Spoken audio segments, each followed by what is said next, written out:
ஈரோட்டில் நடைபெறும் ரோட்டரி நிகழ்ச்சியில் ரொட்டேரியன் வல்லபதாஸ், நாராயணசாமி, சகாதேவன் மற்றும் டாக்டர் கே சீனிவாசன் கலந்து கொண்டு சிறப்பிக்கிறார்கள். அமலாக்கத்துறை தலைமை இயக்குனர் இன்று சென்னை வர இருப்பதாக தகவல் வெளியாக இருக்கிறது. முக்கிய செய்தியாக நம்ம பார்த்துட்டு இருக்கோம்.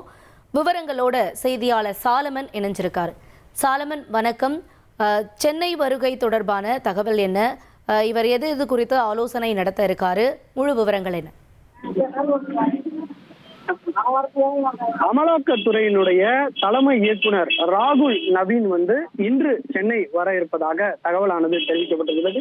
குறிப்பாக தமிழகத்துல அமலாக்கத்துறை தொடர்பான வழக்குகள் குறித்து அதிகாரிகளுடன் ஆலோசனை மேற்கொள்ள திட்டமிட்டிருப்பதாக தகவலானது வெளியாகி இருக்கிறது. ஏற்கனவே இவர் அமலாக்க தொடர்பான வழக்குகள் குற்றப்பத்திரிகை தாக்கல் செய்வது உள்ளிட்டவை 2 ஆண்டுகளுக்குள் முடிக்க வேண்டும் என அனைத்து அதிகாரிகளுக்குமே ஏற்கனவே ஒரு உத்தரவு பிறப்பித்திருந்தார். ஏற்கனவே 4 முதல் 5 ஆண்டுகள் காலம் ஒரு வழக்குக்கு எடுப்பதாக கூறியிருந்தார். அதே போல இந்த நிதியாண்டுல 500 வழக்குகள் தொடர்பாக குற்றப்பத்திரிகை மற்றும் நீதி விசாரணை முடிக்க திட்டமிட்டிருப்பதாகவும் அவர் ஏற்கனவே ஒரு கூட்டத்துல பேசியிருந்தார். இந்த நிலையில தான் ராகுல் நவீன் சென்னை வர இருக்கிறார். இதுல தமிழகத்துல சட்டசபை தேர்தலானது நெருங்கி வரக்கூடிய நிலையில பணம் பட்டுவாடா நடக்கக்கூடிய நடவடிக்கைகளை ஏற்கனவே பணம் பட்டுவாடா தடுப்பதற்காக அமலாக்கத்துறை அதிகாரிகள் ஒரு குழு ஒன்றை அமைப்பார்கள். இந்த அமலாக்கத்துறை அதிகாரிகளும் வருமான வரித்துறை அதிகாரிகளும் ஒருங்கிணைந்து இந்த நடவடிக்கையில மேற்கொள்வார்கள். ஏதேனும் பணம் பட்டுவாடா நிகழ்ந்தால் உடனடியாக சோதனை மேற்கொள்ள திட்டமிட்டிருக்கிறார்கள். அந்த நடவடிக்கையில ஈடுபடுவதற்கான ஒரு கூட்டமானது இன்று நடைபெற வாய்ப்பு இருப்பதாகவும் தெரிவிக்கப்பட்டது.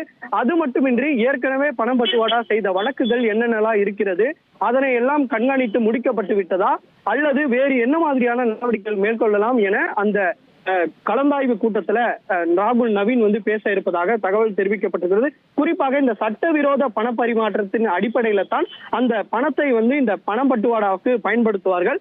அதனால அமலாக்கத்துறை அதிகாரிகள் சட்டவிரோதமாக என்ன மாதிரியான பண பரிமாற்றம் நிகழ்கிறது என ஆன்லைன் மூலமாகவும் அவர்கள் கண்காணிக்க திட்டமிட்டிருப்பதாகவும் இதன் மூலம் இந்த கலந்தாய்வு கூட்டத்தில் பல்வேறு அறிவுரைகள் அமலாக்கத்துறை அதிகாரிகள் வழங்க இருப்பதாகவும் தெரிவிக்கப்படுது. தேர்தல் நெருங்கும் நேரத்தில் இவரது வருகையானது சற்று ஒரு எதிர்பார்ப்பை ஏற்படுத்தியிருக்கிறது. உங்களுடைய தகவல்களுக்கு நன்றி சாலமன்.